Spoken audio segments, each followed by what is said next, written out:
FM, Rádio Brasil Central. Em Goiânia, 7 horas, horário brasileiro de verão. Agora, pela Rádio Brasil Central e RBC FM 90,1, o Mundo em Sua Casa. O jornal falado de maior tradição no Centro-Oeste brasileiro. O Mundo em Sua Casa. A informação em cima do fato. Um mundo de notícias no começo do dia. O Mundo em Sua Casa tem a marca da Rádio Brasil Central e da RBC FM 90,1. Hoje é quarta-feira, dia 12 de dezembro de 2012. Bom dia, você ouvinte. Bom dia, José Calazans. Bom dia, Gil Bonfim. Bom dia, amigos de todo o Brasil. O Mundo em Sua Casa.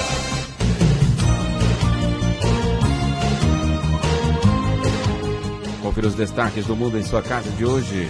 Cirurgia realizada no Hospital Materno Infantil é destaque de revista alemã.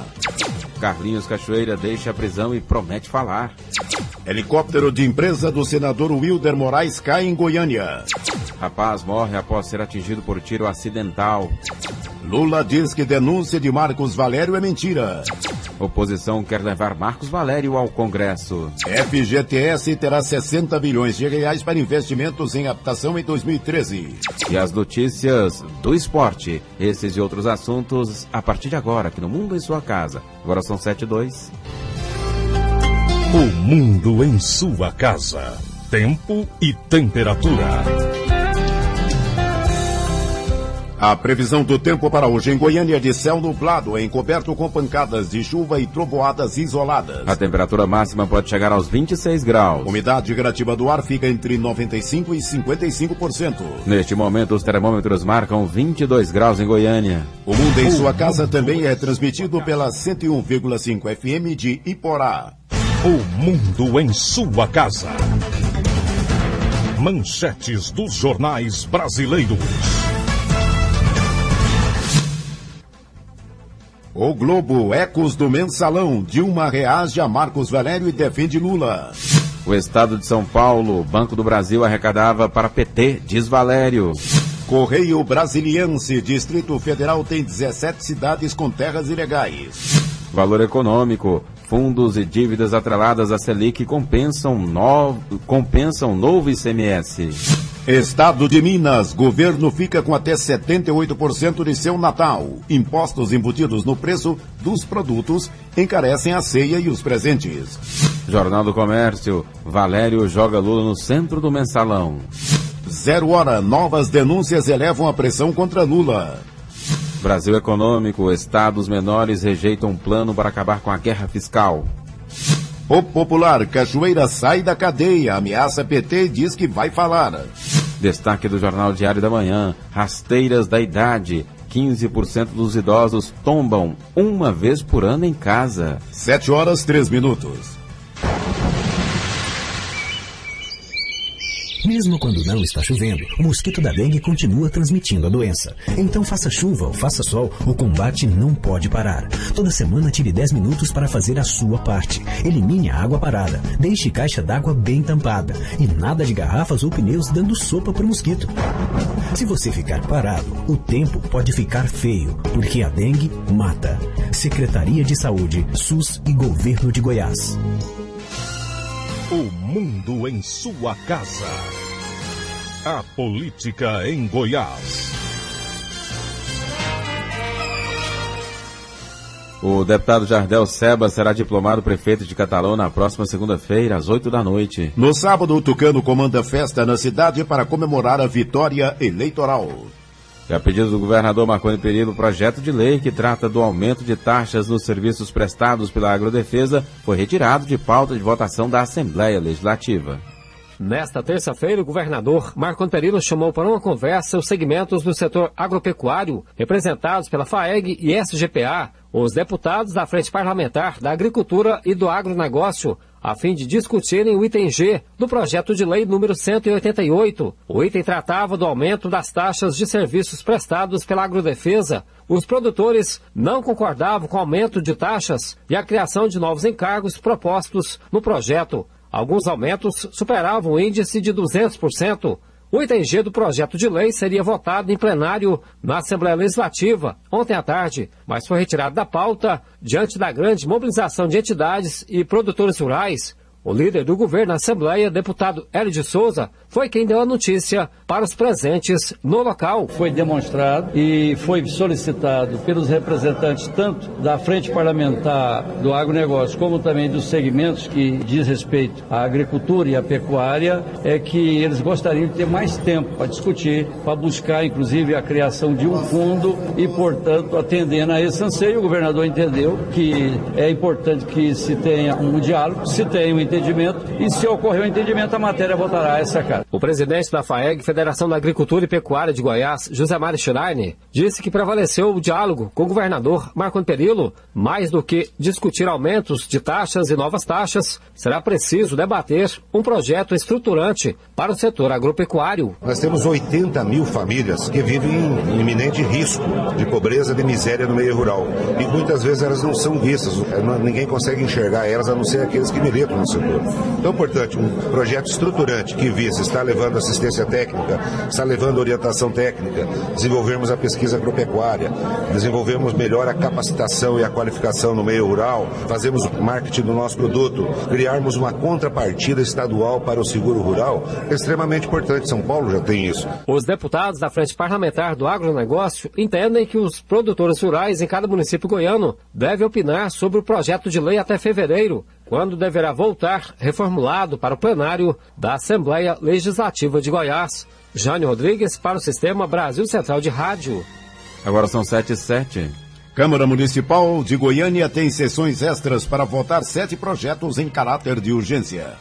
O presidente da Câmara Municipal de Goiânia, Irã Saraiva, do PMDB, convocou nesta terça-feira sessões extraordinárias para votar 7 projetos. A criação de cargos comissionados de assessoramento da administração pública municipal, a lei de acesso a informações, a desafetação de áreas no setor Coimbra para implantação de sistema viário, projeto que estabelece padrão de identidade visual nos órgãos da prefeitura, a reforma administrativa, a alteração do Código Tributário e a implantação do programa IPTU Verde na capital. De acordo com Irã Saraiva, além dos 7 projetos determinados na convocação, os vereadores poderão incluir outros para que sejam votados até o dia 29 de dezembro. O prefeito tem, inclusive, a liberdade até o último dia dessa legislatura para encaminhar novos projetos, caso entenda necessário. E também os senhores vereadores poderão apreciar projetos de natureza originária de cada vereador. Portanto, significa dizer que a pauta aberta, vamos discutir e debater todas as questões e as matérias do passo serão apreciadas todas.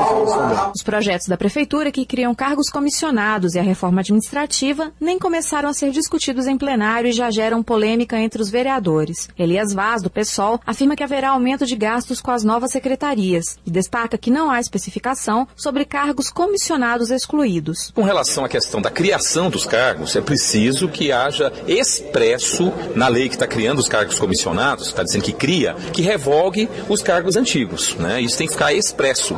Sob pena de você ter duas estruturas de cargos, né, você estaria somando. Com relação à questão da reforma administrativa, nós estamos ainda no processo de análise. Agora, o que nós estamos observando que está tendo um impacto significativo. Em 4 secretarias que nós avaliamos, está dando um impacto em torno de 250 mil, o que seria um impacto de 3 milhões de reais ao ano. O vereador Clécio Alves, do PMDB, líder do prefeito na Câmara, afirma que haverá redução de mais de 400 cargos na administração municipal. Mesmo assim, ele não descarta a criação de emendas ao projeto. O que tem é uma mensagem do prefeito reduzindo os cargos de assessoramento de mais de 1.600 para 1.150 e que começam a ser apreciados a partir de hoje, que foi lido no expediente, e eu, enquanto líder, estarei acompanhando e ouvindo os vereadores em todos os momentos. O prefeito Paulo Garcia decidiu que não enviará a revisão do plano diretor à Câmara nessa legislatura. A decisão foi aplaudida, inclusive, pela oposição, que afirma que não haveria tempo suficiente para debater o projeto até o final deste ano. Heloísa Amaral para o Sistema Brasil Central de Rádio.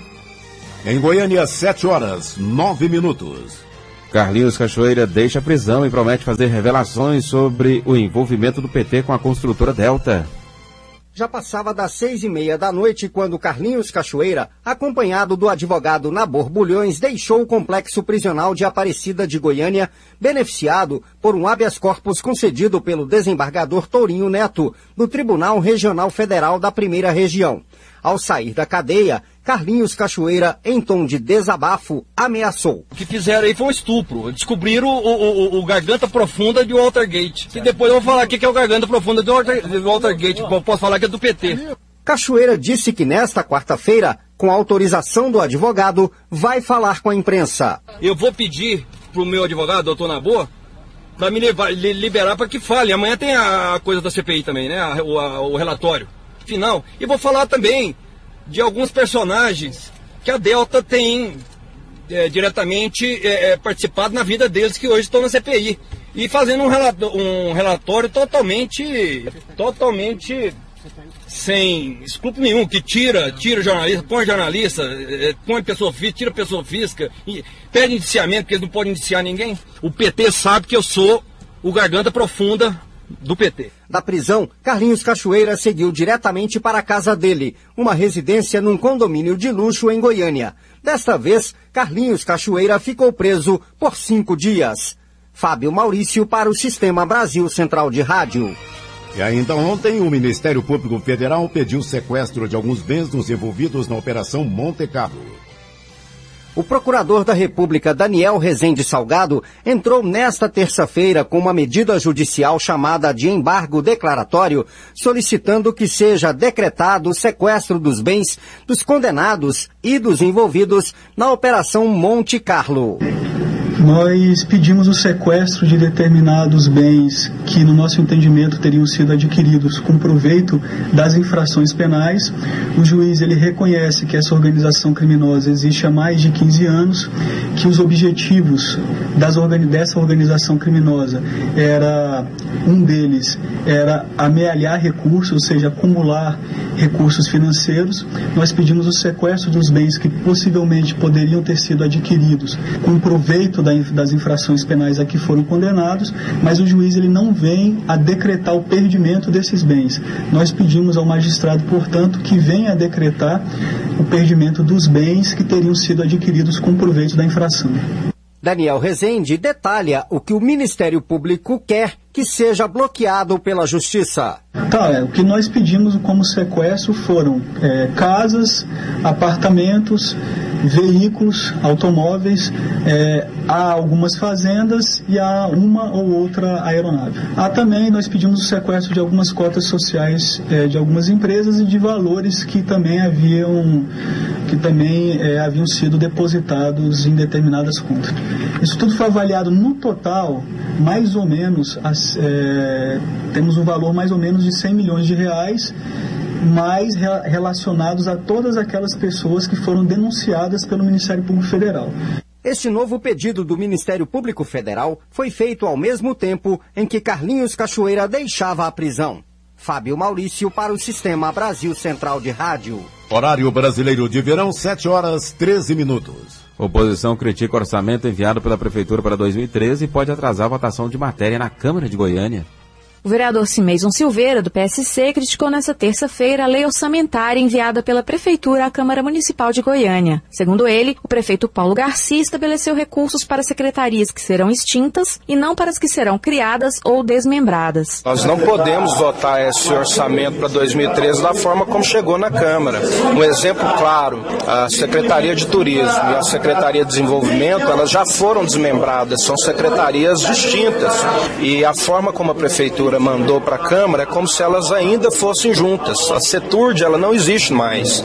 Então veio para a Câmara um orçamento como se as secretarias ainda estivessem juntas. Ou seja, nós vamos votar aqui um orçamento para uma secretaria que nem existe. O líder do prefeito na Câmara, vereador Clécio Alves, garante que não há problemas no orçamento e que as novas secretarias devem obter verbas por meio dos 30% do orçamento que podem ser remanejados pela Prefeitura. Existe remanejamento que, inclusive, os próprios vereadores vereadores aprovaram para que o senhor prefeito, caso precise fazer, ele o faça. Então isso também é um mecanismo que, se caso necessário for, vai possibilitar que seja feito esse mecanismo. A lei orçamentária não está entre as prioridades de votação na Câmara. Por isso, pode ser que só chegue ao plenário no início de 2013. Heloísa Amaral para o Sistema Brasil Central de Rádio.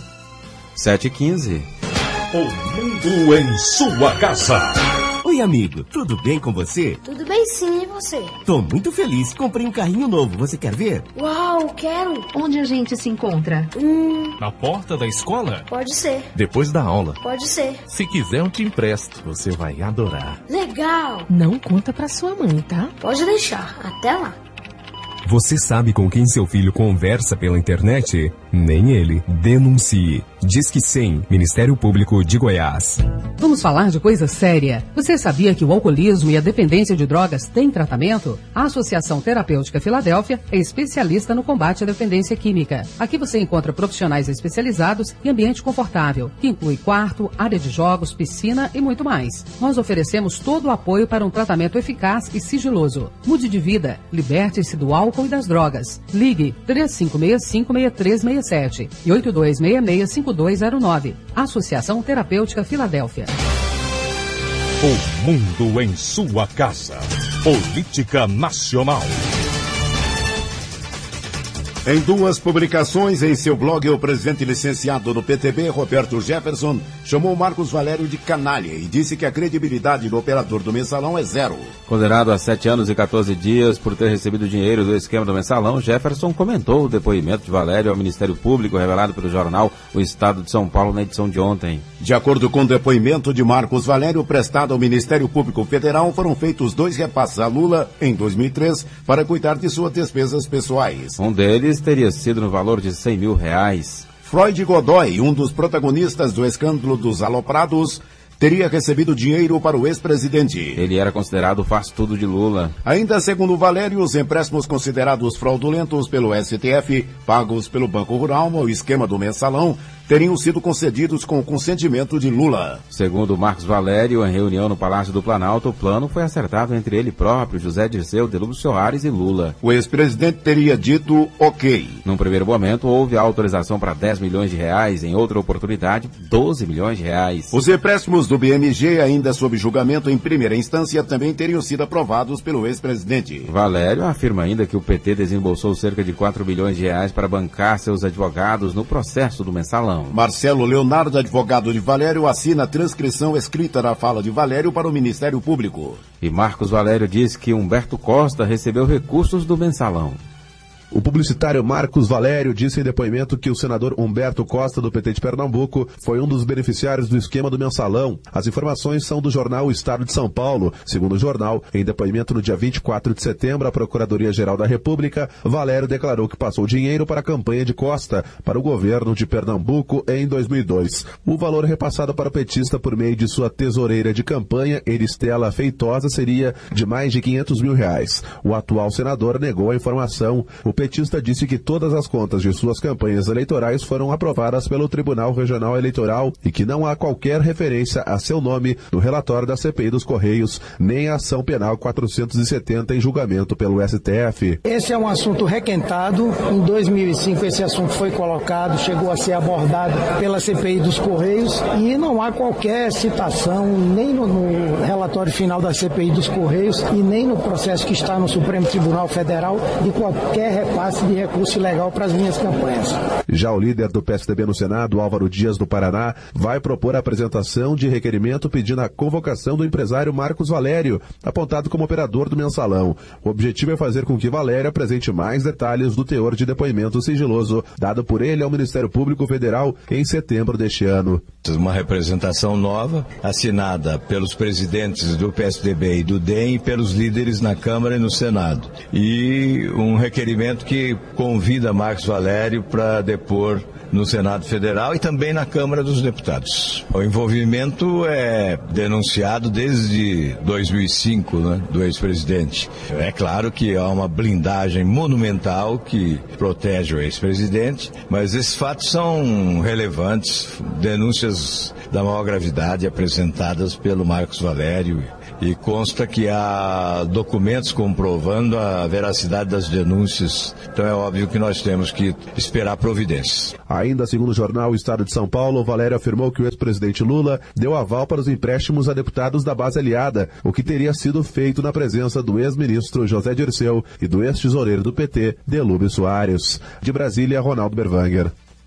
O senador Aécio Neves, do PSDB de Minas Gerais, classificou como graves as declarações de Marcos Valério e defendeu investigação pela Procuradoria-Geral da República. O PPS também cobrou que o Ministério Público abra a investigação para apurar o envolvimento de Lula no esquema do mensalão. O ex-presidente Luiz Inácio Lula da Silva não quis comentar ontem em Paris as acusações feitas por Marcos Valério em depoimento prestado à Procuradoria-Geral da República em setembro, de que ele teria conhecimento do esquema do mensalão e teria autorizado empréstimos do Banco Rural e do BMG para o PT. O presidente do Supremo Tribunal Federal, o ministro Joaquim Barbosa, afirmou que o Ministério Público deve apurar a acusação feita por Marcos Valério de que Lula sabia do esquema do mensalão. O ministro do Supremo Tribunal Federal, Marco Aurélio Melo, ressaltou que as informações de Marcos Valério não interferem no julgamento do mensalão, que já está praticamente concluído e que cabe ao Procurador-Geral da República decidir se deve aprofundar as investigações. O Procurador-Geral da República, Roberto Gurgel, disse por meio de sua assessoria de imprensa que não vai se pronunciar sobre o assunto até o final do julgamento no STF. A Procuradoria já havia informado que novas informações repassadas por Marcos Valério não seriam incluídas na ação do mensalão, embora pudessem resultar da abertura de um novo processo em primeira instância, por exemplo. A presidente Dilma Rousseff classificou em Paris como lamentável o que chamou de tentativa de desgastar a imagem do ex-presidente Luiz Inácio Lula da Silva. Em Goiânia, 7h21. O mundo em sua casa.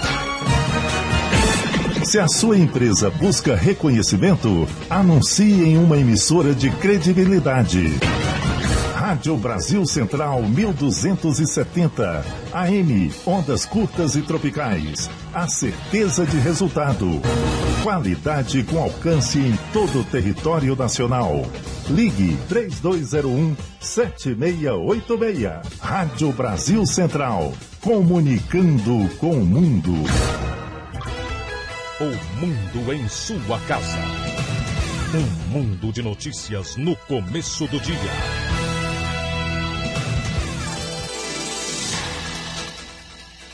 Um rapaz de 24 anos morreu na tarde de ontem depois de ser atingido por um disparo acidental de arma de fogo no Parque Anhanguera 2, em Goiânia. Segundo informações da Polícia Militar, Murilo Costa Rodrigues morreu em uma residência localizada na Avenida Berlim. A Delegacia de Investigação de Homicídios de Goiânia, responsável pelo caso, diz que 2 pessoas, sendo um adolescente de 16 anos, foram detidas suspeitas de terem participado de fato que resultou na morte de Murilo. A informação inicial é de que a arma, uma pistola calibre 635, pertencia à vítima, mas que ao manuseá-la o adolescente teria efetuado o disparo sem querer. Horário brasileiro de verão, 7h23. Um helicóptero caiu na tarde de ontem no setor Chácara Recreio São Joaquim, em Goiânia. 3 pessoas estavam na aeronave no momento do acidente. O voo na aeronave, que pertence à construtora do senador Hilder Moraes, tinha sido autorizado ao piloto Almir Bezerra. A bordo estavam mais 2 pessoas, entre elas o policial militar aposentado, Coronel José Alves Sobrinho, que relata o momento do acidente e o que poderia ter provocado a queda da aeronave. Feito um tráfego, ia trasladar o helicóptero aqui para o hangar da Estoco, no fazer o tráfego veio para a aproximação final aqui na pista da escolinha, aí no voo pairado, que faz o voo translacional, do deslocamento para o pouso, como eu na condição de passageiro, só que a hora que a aeronave rodou, né, e tocou a cauda e deu nesse resultado que vocês viram aí. Segundo o comandante do grupamento aéreo da Polícia Militar, Major Ricardo Mendes, a aeronave estava com a manutenção em dias e o piloto era habilitado. Ele informou ainda que a queda teria acontecido no momento do pouso e que o trabalho do GRAER é manter o isolamento do local do acidente. O isolamento vai fazer parte do que vai ser relatado pelo CENIPA e o que está aqui vai ser justamente o que vai ser retratado no relatório final.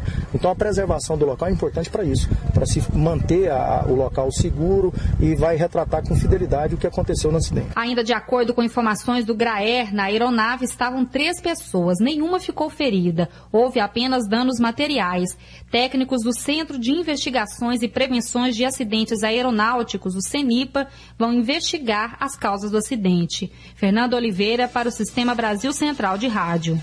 7h24. Comerciante é preso acusado de estuprar as enteadas.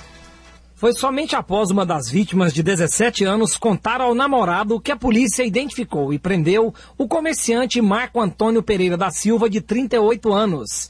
Confirmada pelas 3 vítimas, a denúncia recebida pela delegada Cimeli Lemes, adjunta da Delegacia de Proteção à Criança e ao Adolescente, dizia que há pelo menos 10 anos, Marco Antônio estuprava as enteadas, que hoje têm 19, 17 e 16 anos. Ele abusava das 3 enteadas, começou a abusar delas quando elas tinham 5, 6 e 7 anos de idade e abusou até o ano de 2010, sendo que a última, a mais velha, teve uma filha dele, em decorrência dos abusos. O acusado foi autuado por posse ilegal de arma, contravenção e responderá preso pelos crimes de estupro e estupro de vulnerável. Aulus Rincon para o Sistema Brasil Central de Rádio. 7h25. Polícia Civil realiza Operação União em Anápolis. Trabalho busca a redução dos índices de criminalidade no município. Uma ação da Polícia Civil em Anápolis cumpriu 15 mandados de prisão. A Operação União, que teve o apoio da Polícia Militar e Polícia Rodoviária Federal, foi realizada depois de um levantamento do Núcleo de Análise Criminal, que constatou o alto índice de criminalidade em regiões específicas da cidade, relata Álvaro Castro dos Santos, delegado titular da 3ª Delegacia Regional da Polícia Civil. Essa operação foi uma operação em conjunto com a Polícia Militar e teve a finalidade de cumprir vários mandados de prisão da região sudoeste. E nós conseguimos prender mais ou menos 15 pessoas, todas foragidas da justiça. O Núcleo de Análise Criminal da 3ª Regional da Polícia Civil constatou que a região sudoeste de Anápolis era a região que mais apresentava um índice de criminalidade. E em razão disso, nós resolvemos fazer essa operação nessa região com o intuito de estar diminuindo a criminalidade na cidade de Anápolis.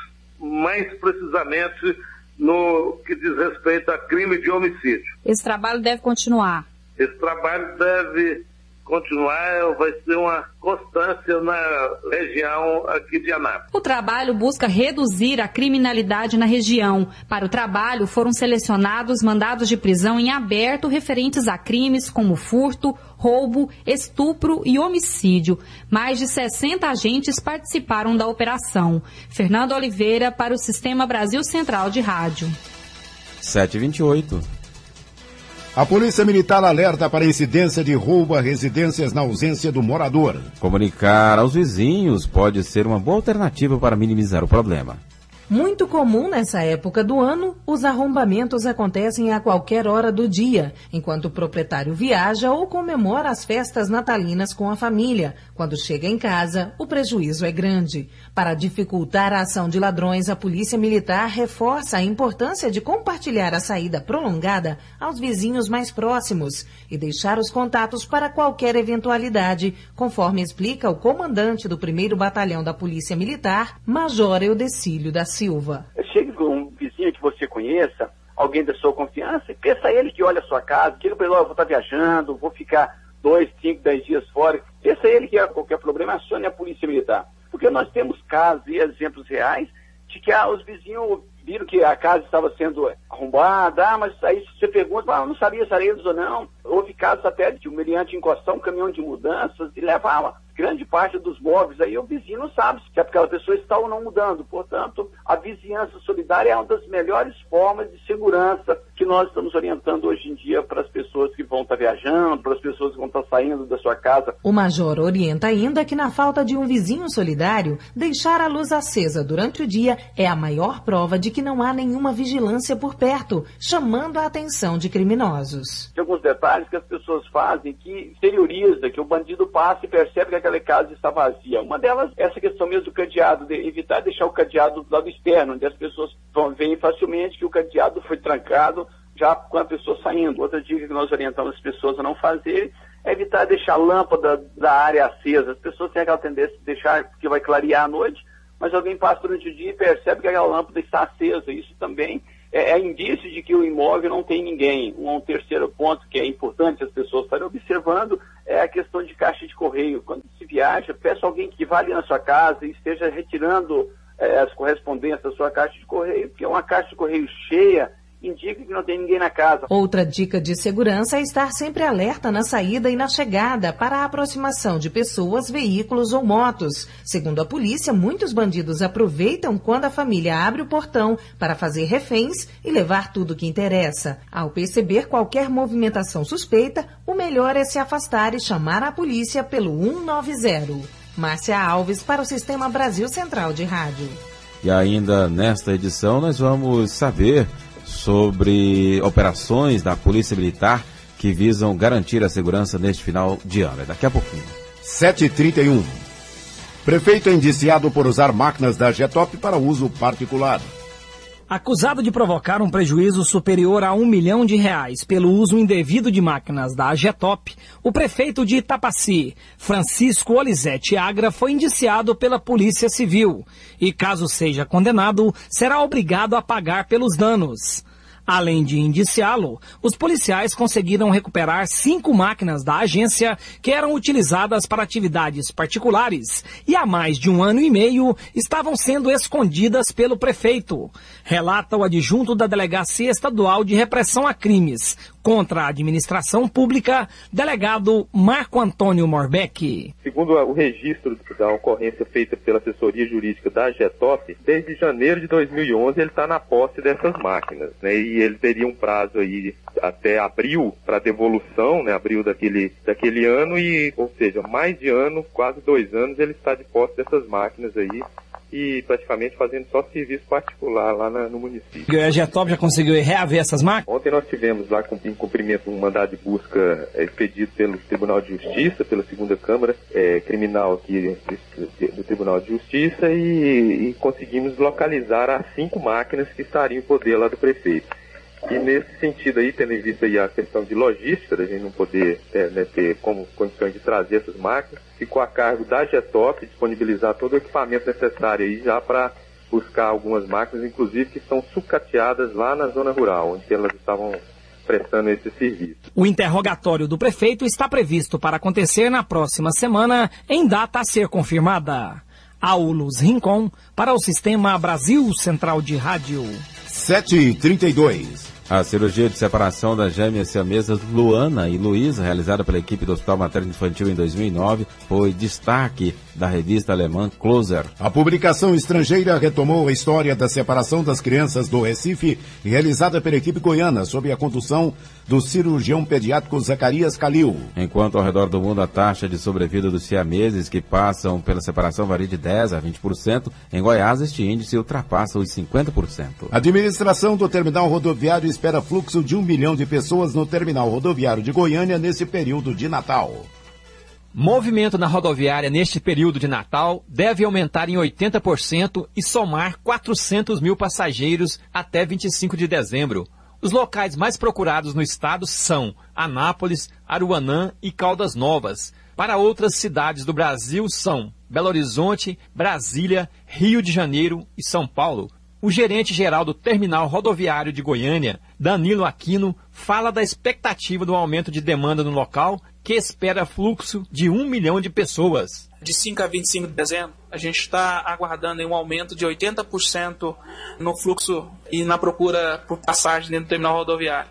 Cerca de 1 milhão de pessoas devem passar pelo terminal nesse período, sendo que 400 mil pessoas serão para embarque e desembarque. Os demais vêm acompanhando, vêm visitar o shopping e comprar passagem. Para atender o aumento de demanda, a administração da rodoviária reforça o número de funcionários. Destaca Danilo, que também dá orientações ao passageiro. Nesse período a gente trabalha em 2 sentidos. O primeiro sentido é aumentar o número de ônibus, né? Vamos ofertar aí pelo menos mais 3.500 novos horários nesse período, de 5 a 25. E para atender essa demanda que procura o terminal rodoviário, serão aumentados em 60% o efetivo em segurança, limpeza e informação ao usuário. Importante para aqueles que ainda não compraram a passagem, faça e compra com antecedência.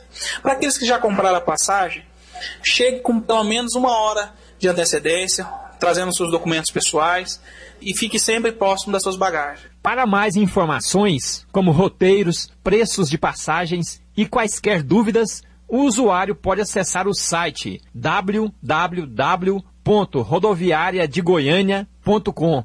Wilton Vieira, para o Sistema Brasil Central de Rádio. 7h35. O governo do estado deve abrir licitação a partir do mês que vem para a construção de 39 novas escolas em Goiás.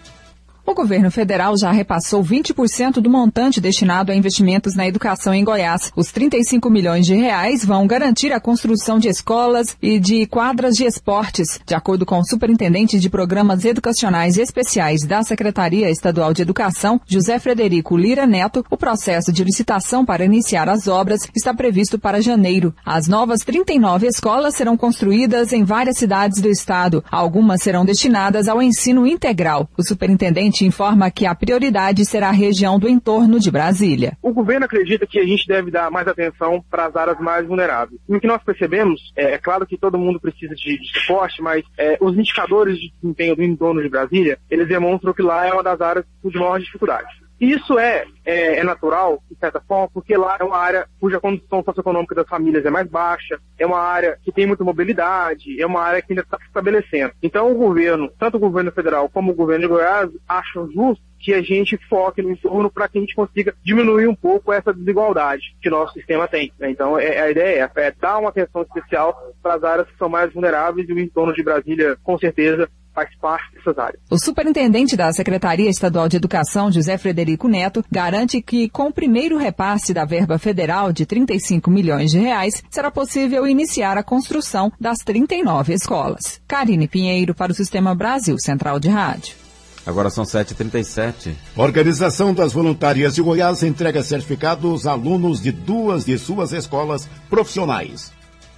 A Organização das Voluntárias de Goiás realizou ontem a entrega de certificados de conclusão de cursos a alunos das oficinas educacionais comunitárias e do Centro de Qualificação Profissional. Ao todo, 1.460 pessoas foram certificadas. É o que aponta o coordenador-geral da OVG, Afrene Gonçalves. A gente tem procurado a cada semestre aprimorar em alguma coisa. E desta feita, para prestigiar os alunos, nós estamos fazendo aqui no Centro Cultural Oscar Niemeyer, que é um lugar belíssimo, como você percebe, é uma forma de prestigiar os alunos.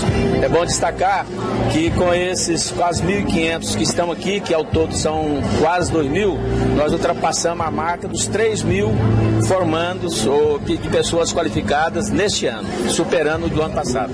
São vários cursos, curso de informática, curso de higiene e beleza, de modelagem, corte e costura, de arte culinária, de quitanda, padeiro, garçom, além daqueles que estão se qualificando no nosso Centro de Qualificação Profissional, em português, inglês, espanhol instrumental, matemática, montagem e manutenção de computador. Afrene Gonçalves também destacou que durante a entrega dos certificados foi realizado o lançamento de 3 livros produzidos pelos alunos das oficinas e por mulheres atendidas pelo Centro de Valorização da Mulher. É uma novidade muito boa, são alunos das nossas oficinas que escreveram esses livros, é uma maneira também de prestigiá-los com o lançamento nesta data de hoje. Mas vão disponibilizar esses livros aqui no decorrer do curso ou logo após o ato de formatura. A primeira-dama do Estado e presidente da Organização das Voluntárias de Goiás, Valéria Perillo, prestigiou o evento e aproveitou a oportunidade para parabenizar os formandos. Lorena Borges para o Sistema Brasil Central de Rádio. 7h39. E Pasgo quita a fatura de outubro dos credenciados e vê aumento da rede para procedimentos eletivos até o início do ano que vem.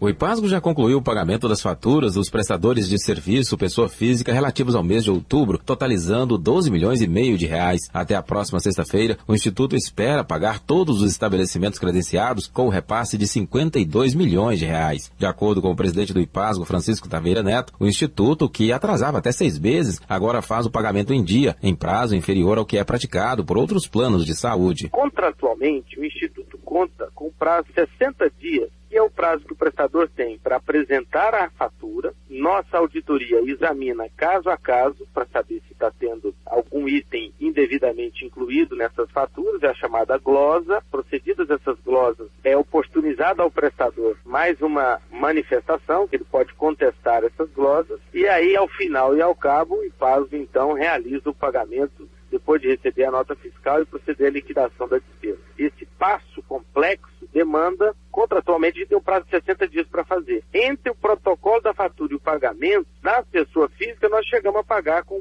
pouco mais de 30 dias, 32 dias, 31 dias. Com pagamento em dia, o Instituto espera melhorar a qualidade dos serviços prestados aos usuários. A meta é ampliar a rede credenciada até o primeiro bimestre do ano que vem, conforme explica o presidente Francisco Taveira Neto. Nós vamos anunciar, muito provavelmente no primeiro bimestre do próximo ano, a nossa necessidade de prover vagas em determinadas especialidades nas mais variadas regiões do estado, com a finalidade de ampliar essa rede de credenciados para que o usuário consiga os seus procedimentos eletivos com maior facilidade. Desses a gente ainda tem alguns gargalos, como é o caso da pediatria, da geriatria, reumatologia, alguns casos de obstetrícia também chegam à nossa ouvidoria e que demandam, sim, repensar nesse credenciamento, a forma de remunerar diferentemente. O presidente do IPASGO, Francisco Taveira Neto, informou ainda que os 600 mil usuários contam com uma rede de quase 4.700 credenciados entre profissionais e estabelecimentos de saúde. Gil Bonfim para o Sistema Brasil Central de Rádio. Agora em Goiânia, 7 horas, 41 minutos. Para garantir a segurança da população goianiense nesse final de ano, a Polícia Militar realiza as operações Natal Legal, Saque Seguro e Boas Festas. As duas primeiras seguem até o dia 24 de dezembro e a última até o dia 15 de janeiro. Devido às festividades de final de ano e férias escolares, o fluxo de pessoas nas ruas e comércio da capital aumenta cerca de 40%, segundo dados da PM. Para maiores detalhes sobre as operações da Polícia Militar, estamos ao vivo com o Coronel Márcio Queiroz, comandante de policiamento da capital. Bom dia, Coronel. Bom dia. Coronel, como vão funcionar essas 3 operações da Polícia Militar? Olha, a Polícia Militar, em razão aí dos festejos natalinos, ela já prevê, né, um aumento natural do fluxo de pessoas, né, e de volume de dinheiro circulante. Então, nós desenvolvemos aí, em cada segmento, ele acaba sendo atingido aí, pela a questão aí dos festejos final de ano. Juntamente com a CIEG, nós desenvolvemos a Operação Natal Legal, que envolve aí a Secretaria da Fazenda, o Corpo de Bombeiro, Polícia Militar e alguns órgãos da Prefeitura, a SEDEM, a ANP, Guarda Municipal, que é para combater os camelôs irregulares que ficam trabalhando em cima das calçadas aí, concentrados nos principais centros comerciais de Goiânia, ali, a região ali daquele comércio popular em frente ao terminal rodoviário de Goiânia, na Anhanguera, Praça Acre, 24 de outubro e Bernardo Saião. Então, é para justamente combater aqueles pessoal que ocupa de forma irregular e desordenada as calçadas. Essa é a Operação Natal Legal. A Operação Saque Seguro foi desenvolvida aí junto ao sistema bancário para garantir aí que o cidadão nesse período, né, o comércio expande um pouquinho mais o horário de funcionamento e o pessoal muitas das vezes é vítima aí de saidinha de banco e acaba sendo acharcado aí por esses indivíduos que se aproveitam dessa situação do grande fluxo de pessoas e praticam os crimes contra as pessoas que estão ali naquele momento no caixa eletrônico sacando o seu dinheiro. E também a Operação Boas Festas, que ela trabalha especificamente junto aí aos centros comerciais que alargam, né, o horário de funcionamento até 20 horas, 22 horas, e o volume de pessoas é muito grande em circulação nas ruas, no sistema de transporte coletivo, porque normalmente, aí daqui uns dias, inclusive, nós vamos ter aí aquela questão do indulto natalino e de ano novo, e aquilo acaba repercutindo aí nos índices de ocorrências. Então, nós acrescentamos aí algo em torno de 30% do efetivo da Polícia Militar aqui em Goiânia. Isso totaliza algo em torno de 260 policiais a mais nesse período especificamente para essa Operação Boas Festas. Bom, e as blitzes em pontos estratégicos, principalmente de Goiânia, também serão um recurso da PM, inclusive aquelas sobre a balada responsável? Exatamente, porque cada situação existe as modalidades de policiamento, os bloqueios, né, que a gente chama aqueles bloqueios rápidos ali, onde nós temos 2, 3 viaturas em determinados locais, onde são eixos de fuga de criminosos ali, que estão cometendo crimes de moto, normalmente, né, e roubo de veículos. Temos essa questão ali da Praça do Trabalhador, onde a cavalaria atua, que é um ambiente, um espaço onde a aplicabilidade da cavalaria ele tem grande eficiência. Temos aí o policiamento do Giro, da Rotan, do Batalhão de Choque, igual o próprio trânsito na balada responsável e outras operações aí de combate a essas questões de a embriaguez ao volante, as transgressões normalmente que ocorrem em razão aí do consumo de bebida alcoólica e outras transgressões, né, que perambulam aí pelas ruas de Goiânia. Coronel Márcio Queiroz, comandante do policiamento da capital, obrigado pela entrevista aqui ao Mundo em Sua Casa. Um bom dia. Bom dia, Gil. Bom dia aos ouvintes aí da TBC. Bom dia, obrigado. Coronel Márcio Queiroz, comandante da Polícia Militar da capital, falando sobre as operações Natal Legal, Saque Seguro e Boas Festas da PM para aumentar a segurança neste final de ano aqui em Goiânia e em todo o estado. Em Goiânia, 7h45, a seguir o noticiário esportivo. O mundo em sua casa. Recuperar 2, a última oportunidade para quitar seus débitos com ICMS, IPVA e TCD, com descontos nas multas de correção monetária. Até o dia 20 de dezembro, para pagamento à vista, você tem 95% de desconto nas multas e juros e 40% na correção monetária. Se preferir, você pode parcelar seus débitos em até 60 meses. Consulte a tabela de descontos e faça a simulação de pagamentos no site www.cefaz.go.gov.br. Lembre-se, quanto menor o número de parcelas, maior o desconto. Procure as delegacias fiscais, agentas, VaptVupt e Gerência de Recuperação de Crédito na Cefaz de Goiânia. E atenção, o prazo de adesão termina no dia 20, tanto para quitação à vista quanto para pagamento da primeira parcela, caso o contribuinte opte pelo parcelamento. Secretaria da Fazenda, Governo de Goiás. O mundo em sua casa. O jornal falado de maior tradição no Centro-Oeste brasileiro.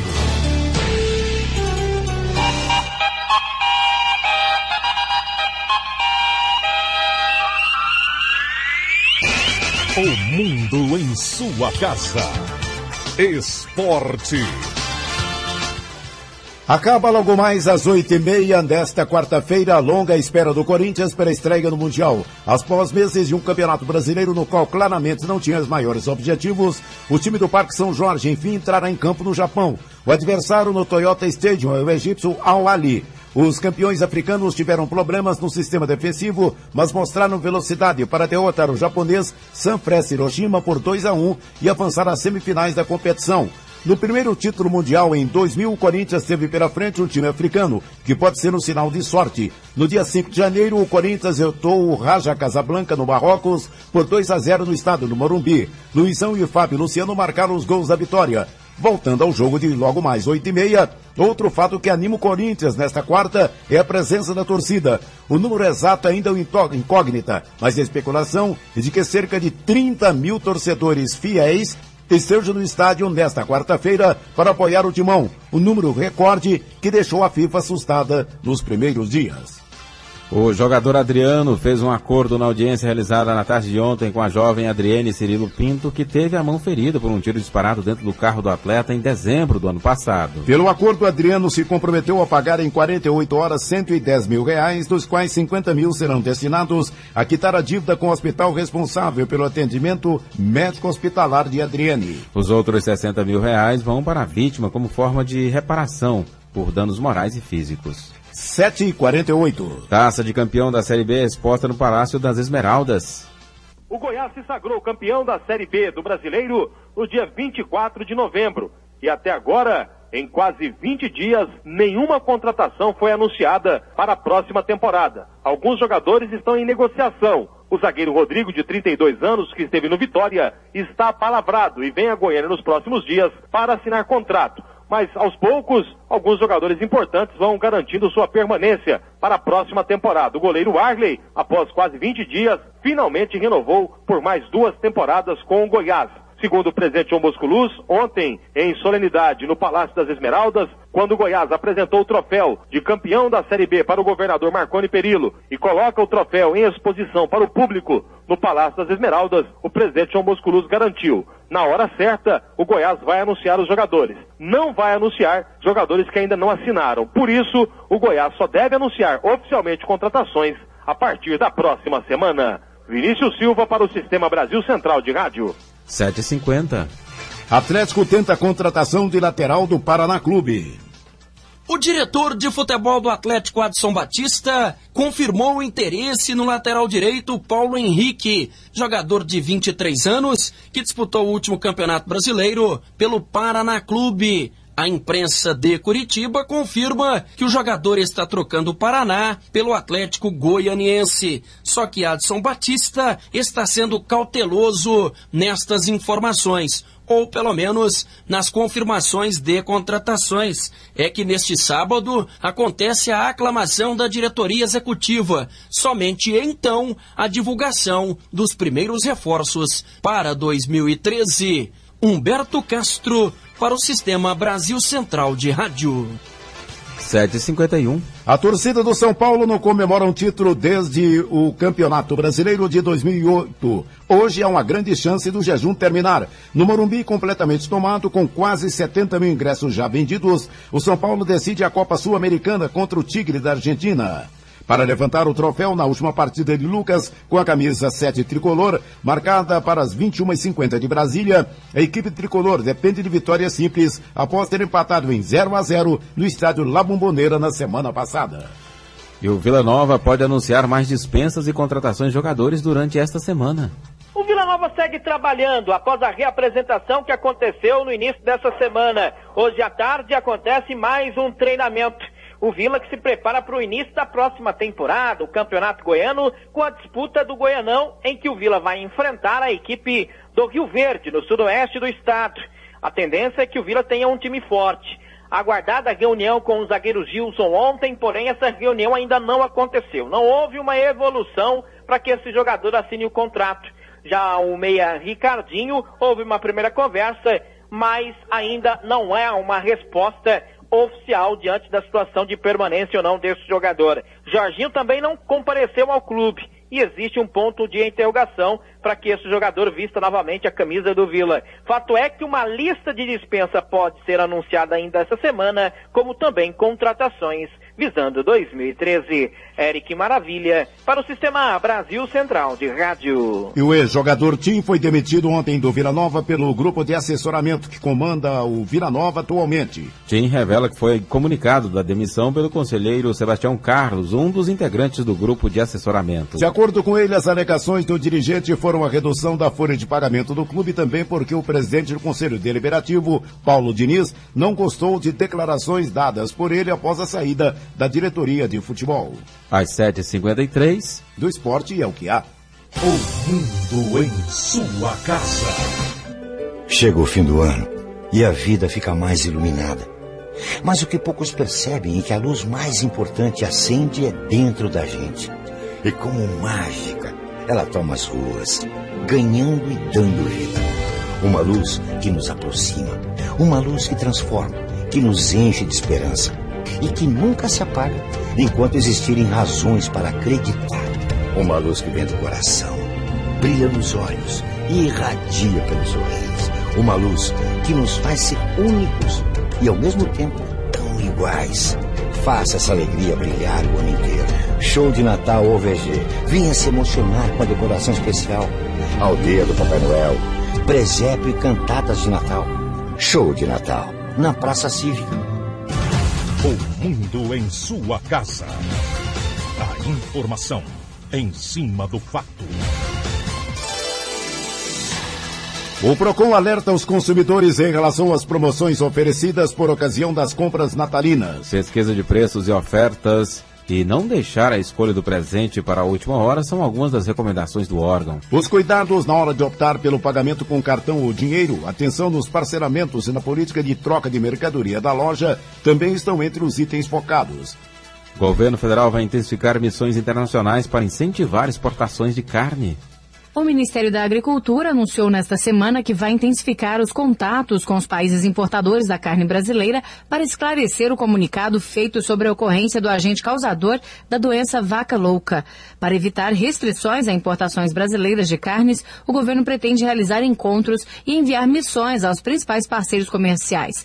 Segundo o presidente da Agrodefesa de Goiás, Antenor Nogueira, o estado não deve ser tão prejudicado, já que é um grande exportador. É uma doença de lista A que não deixa de manchar a imagem brasileira. Mas, por outro lado, a gente tem as manifestações da OMS, da OIE, temos aí inúmeras outras manifestações que dão ao país uma condição toda especial de apoio a essa ação brasileira.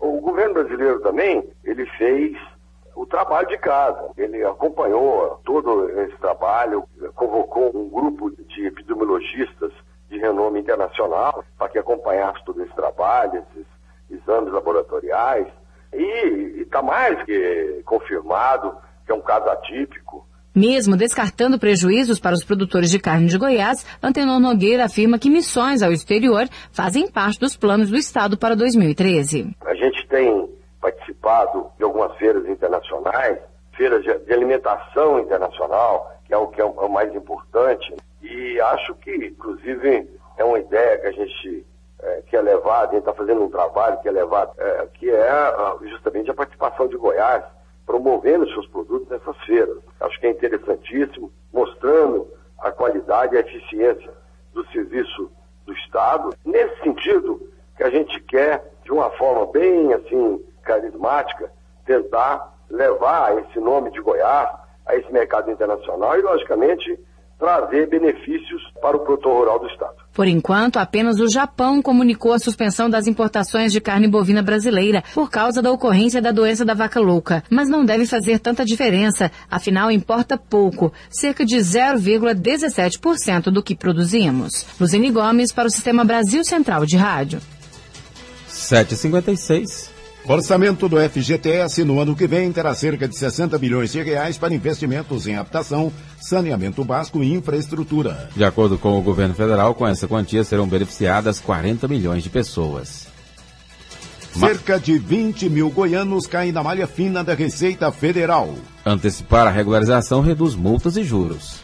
A omissão de rendimentos responde por quase 70% das declarações restritas. Quem for pego em qualquer irregularidade deve resolver as pendências o quanto antes, porque a multa é de 75% do valor da diferença do imposto devido, acrescido de juros e correções. De acordo com o supervisor do Imposto de Renda da Receita Federal em Goiânia, Jorge Francisco Martins, é importante fazer a retificação imediatamente, seja qual for a divergência de informações. Aqueles contribuintes que tiveram qualquer irregularidade junto à Receita Federal e tiver diferença de imposto, a Receita Federal então vai recalcular o seu imposto e essa diferença será paga com juros da taxa Selic e multa de ofício de 75%, ou 150% no caso de fraude. Por isso é importante que o contribuinte se antecipe à receita, porque se ele regularizar a sua situação, retificar a sua declaração e tiver essa diferença de imposto, ele tendo feito isso espontaneamente, a multa, em vez de ser 75%, será de apenas 20%.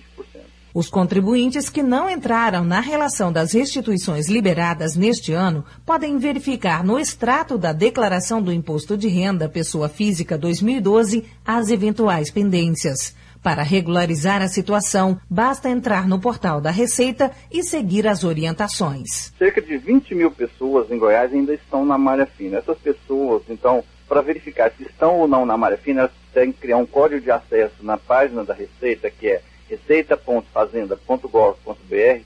Ali com esse código de acesso eles verificam se estão ou não na malha. Em muitos casos, estando na malha, já pode fazer a retificação online, que é a chamada autorregularização. Ele faz então a alteração da declaração e a declaração sai automaticamente da malha. Se for o caso de comprovação de documentos, como por exemplo despesas médicas, que ele tem que apresentar todos os documentos das deduções feitas para a Receita Federal, ele pode se antecipar à Receita e apresentar esses documentos que serão analisados pela Receita Federal, e se for o caso, a sua declaração será retirada da malha. Quem teve a restituição liberada, o prazo para pegar o dinheiro é de até 1 ano. Caso a restituição não seja acreditada no banco, o contribuinte pode entrar em contato com qualquer agência do Banco do Brasil ou ligar para a central de atendimento pelo telefone 4004-0001 ou 0800 729 0001. Márcia Alves para o Sistema Brasil Central de Rádio. Em Goiânia, 8 horas. E termina aqui mais uma edição de O Mundo em Sua Casa, que teve a apresentação de Gil Bonfim e José Calazans. Redação e edição, Adam Mendes, Antônio Correia e Marcelo Cabral. Direção de estúdio, Luzani Gomes. Chefes de reportagens, Ione Chagas e Almir Costa. Operação de áudio, Otaí José. Central técnica, Ricardo Souza. Gerência do Sistema de Rádio, Suede Barbosa. Direção de Teleradiodifusão, Abadia Lima. O Mundo em Sua Casa volta amanhã às 7 da manhã. Obrigado pela sua audiência e até lá. Bom dia, Calazans. Bom dia, Gil, e até amanhã. Este foi, pela Rádio Brasil Central e RBC FM 90,1, O Mundo em Sua Casa. O jornal falado de maior tradição no Centro-Oeste brasileiro. O Mundo em Sua Casa. A informação em cima do fato. Um mundo de notícias no começo do dia. O Mundo em Sua Casa voltará sempre com a marca da Rádio Brasil Central e da RBC FM 90,1.